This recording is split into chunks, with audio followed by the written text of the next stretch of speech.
game yesterday. And first up, FPL Focals saying James Maddison brought Watkins. He started Tarkowski, so that means Watkins would have auto-subbed in. I don't really like that from James Maddison. Very sneaky. I don't really like that. Very sneaky. This is a vice-captain of our club, and he's bringing in Ollie Watkins just before he plays Spurs. I mean... But do you think he's put Watkins on the bench but he's got him as first sub as plausible deniability with Tarkowski being out? Snake. So he's like kind of hiding it. Very but he's snaky there from But apparently he's brought Watkins in. So who did he captain? He captained. So at least he didn't captain him. That's something. But yeah, looks like Maddison had very little faith that we were going to do anything yesterday. That is mad though, isn't it? He's like, we're shit. Well, I'm going to captain fucking Watkins. What is like in terms of like mentality wise? I know it's very different when it comes to like betting rules, right? Players are not allowed to bet against their own team because there's match fixing. They're not allowed to bet at all. They're not allowed to bet at all. But in terms of mentality, like, isn't that technically betting against your own team? Like fantasy wise, I know it's a game. It's FPL. I know, but still, but he's kind of like betting. What if you're playing FPL for money? You know what I mean? You're betting against your own team. Yeah, like I said, I don't like it, and I think it's very snaky of him to leave him on the bench, knowing he's definitely going to get subbed on as well. Like, but he's started Rodgers, so it's not like he's hiding that. Yeah, but Rodgers probably was always in his team. Watkins, he literally brought in. Just he brought Watkins in. It's quite unbelievable. I don't really like that at all. Not at all. But that's a man who knew what the lineup we were going to put out as well. And like, this is your vice captain as well. Like, surely your vice captain, no matter what, like, surely you can find someone else that's not playing against Spurs that's going to get points. And Watkins only got 1 assist as well, so joke's on him. Mudded, exactly. Didn't even get the points he needed, so all this for nothing. But yeah, Maddison, not sure about betting against your own team like that. Squawker Live says Tottenham have gone 12 consecutive Premier League games without a clean sheet for the first time since 2010. We were quite a good team in 2010 as well. That was under Harry Redknapp. Yeah. Modric, Van der Vaart, Bale. Yeah. Still not a great stat though. 12 games out of clean. Well, I'm guessing that's Premier League games because obviously in the Europa we did. But does that stat surprise you? It doesn't surprise me by any stretch of the imagination. No, doesn't surprise me at all. ONTHFC saying he's effing seething. If that Europa League is so bad, then how come your lot never won it, Rob? Even trophyless Tottenham have won that competition twice already.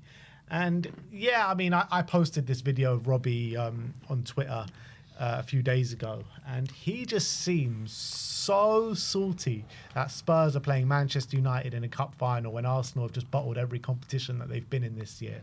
I know. And the way he's talking about it, he's got such a problem with it, hasn't he? Massive such a problem. It's a joke. How can they win? How can the winners be in the Champions League? It's a disgrace. That competition's poor. Blah blah blah blah blah. Look, I've stated many times in this competition, you've got players, teams pretty much in the top 4. Apart from in the Premier League, got all teams in the top 4 of all the other major leagues. So if it's that poor, are you saying all the other major leagues are really poor and teams in the top 4 there would get relegated or would not do well in this league? Or are you just being salty and you can't hack the fact that we're going to win a major European competition? Like that's reality. Yeah, and I understand that. Yes, we had to beat Bodo to get here, and they're not the biggest team and the best team in the world, 100%. But they had to beat a team that in contention or currently level with top 4 in Serie A to get there. So they're a good team. You've got Bilbao, who are 4th in La Liga. United had to beat them. You've got Frankfurt, who are 3rd in the Bundesliga. And we had to beat them. So there are teams currently probably going to be playing Champions League football next season, right? By right in the league. Who couldn't win this competition. So as much as it doesn't sit right with you that the 16th and 17th the Premier League are going to be competing for the final, you just got to live with it, mate, and realise it's a good competition and it's a hard competition to win. And just because we're going to win it doesn't diminish the achievement. And if it's so, they're all going on about how this Europa League is such an easy competition to win. Why haven't you won it then? If it's such an easy competition to win, why are you going out to the likes of Villarreal and Olympiacos? They've been in it enough times. Please tell me. You know what I mean? These Arsenal fans are actually such a joke. Such a joke. And why is no one going mad about Crystal Palace potentially being able to play Europa League? They're in the bottom half of the table. Crystal Palace could win the FA Cup today. You know what I mean? And if they win the FA Cup, they're in Europe. Do they deserve to be in Europe? Yes, absolutely. They're sitting 12th and 13th, wherever they are in the league. Like, it's an absolute disgrace that Crystal Palace could be playing European football next season. If they win that FA Cup, they absolutely deserve it, 100%. And look, it's just because Man United and Spurs, we shouldn't be where we are in the league. So they don't like the fact that one of us is going to get a get out of jail free card. They just hate it. They could resent it, and also they resent the fact that they're not going to they're not winning a trophy, and one of us is. Yeah, exactly. So when are we going to start having the conversation? When does Declan Rice need to leave Arsenal to win trophies? And you know what, as well, exactly. And you know what? All this conversation is only coming around because when we were good back under Pochettino and we finished second and they won the FA Cup, all the Arsenal fans consistently said it doesn't mean anything if you don't win a trophy. It means nothing. We're the ones who got the trophy and we've had the better season. We'll make the argument, we've had the better season. What you have done doesn't mean anything if you don't win a trophy. So we're just giving it back to you, mate. Yeah. ONTHFC saying, your Europa League finalists, ladies and gentlemen, expressions and Saeed. Yeah, honestly, just so much pain. So much pain, man. Oh, God. I'm so used to just seeing that angry, expressions growl, in thumbnails. When was the last time I didn't see that, honestly? Probably Frankfurt and Bodo. Yeah, honestly. It's in Premier League anyway. No context Tottenham. This is what Bergval's going to do. Come on. Bergval is getting ready for that final. He was on media duties, people. It means everything. If you're on media duties, that means you're fit to play, apparently. Yeah. United Arena saying, with just 1 point in 6 games, Manchester United and Tottenham are the worst teams in the Premier League on current form. It's insane, isn't it? Yeah. In the last 6 games. And we've played 1 game more than a lot of these teams. One of those teams are guaranteed Champions League football next season. Not just guaranteed Champions League football, but guaranteed to be in pot 1 of the Champions League next season. Exactly. We're the cream of the crop. We're going to be put there in the likes of the names of Barcelona, PSG, all these kind of teams. One of us is the cream of the crop of Europe. It's insane. It's just mad. I do think this is just a one-off. I don't know. Look, maybe I'm wrong, but I reckon we're not going to be seeing this on a regular occurrence, a team finishing this low, but potentially winning Europa League. I think it's just a weird season, in my opinion. And I know they're trying to create this narrative because the drop off in Europa League is going to be happening every year. Teams can finish this low and win this competition. I just think it's do you think Palace are going to win the competition next season? Being in that Europa League, I highly doubt it. They got a good chance, to be fair. If they actually keep Glasner and their players together, they do have a good chance. I'm not saying they got no chance. Obviously, what other Premier League team would be? We don't know yet, do we? In the Europa League, but I'm not saying they got no chance because Glasner has experience in that competition. But I wouldn't bet against it. It's not like they're going to be favourites. We were favourites going into this competition or anything. Yeah, it could be Man City as the other team. Could be Man City, yeah. Could be Arsenal if they lose the next 2. Pro Tottenham says Tottenham under Ange Postecoglou this season. Europa League. That's literally what it's like. We're just going down. Forget the other river. Forget the other path. We are going down that rainbow path, people.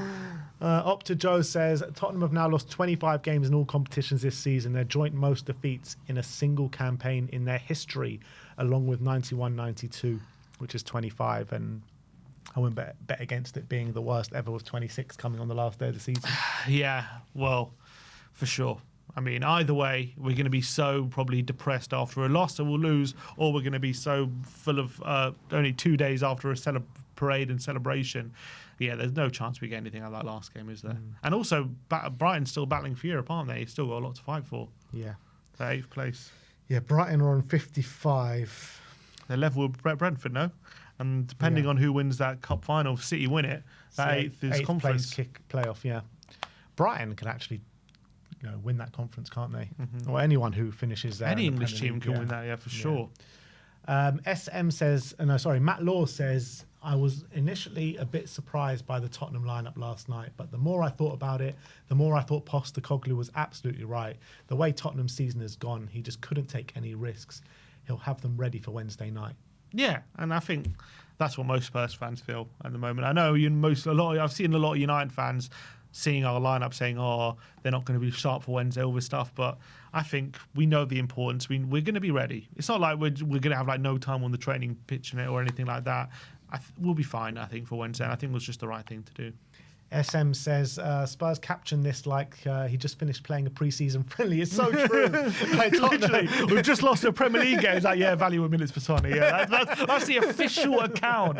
Like, it's not like a fan account, like who doesn't get. It's like, this is the official account. Is like, we've just lost 2-0 in a Premier League game. They're like, yeah, but he got some valuable minutes. He got some valuable minutes. It's like they're a fan. Like, it's like they're acknowledging that. They're doing the strong arm emoji. You know what I mean? We just lost in a pitiful performance, and they're doing a strong arm emoji. Like, yeah, get in, Sonny, for getting some minutes in. That's what's important, which is true. But like the official account shouldn't be acknowledging. It's very it is embarrassing. They're basically admitting this is like a pre-season game. It's nuts, isn't it? Oh God. Nico, it's so funny. Nico says, "Kill 2 birds with 1 stone." What's this all about? I don't know. I thought you liked it. Oh, this is. I tweeted out this me with the Europa League trophy. We went to that event years ago, saying manifesting, and Nico says Ben manifesting a new hairline, and I said Europa League is better than the hairline, and he says, well, kill 2 birds with 1 stone then. Come on, love that. Johnny Blaine says 25 defeats in all competitions, joint most in the season. In a season in our history, 21 league defeats, most in a 38 match in our history as well. Yeah, it's terrible. Yeah. Bardi says, can't wait until Wednesday 11 p.m. when we can either say thank you, now fuck off, or simply fuck off and be done with this bullshit. That's kind of what a lot of fans feel at the moment. So funny. Big up to Lee McQueen, block 325. Let us know in the comment section below, what blocks are you in for the Europa League final? What block are we in? 3-2-3, is it? Is it 3? No, we're 119. We're 119, sorry. 119. But Dad is 3-2 something. Yeah. Where's my 119 crew? Who's in 119? Anyone in 119 in the comments? Let me know. And yeah, the next one's just a few comments saying manifesting Ben's hair back, manifesting a new hairline. God. Yeah, that's it. So that is how the internet did react to the game.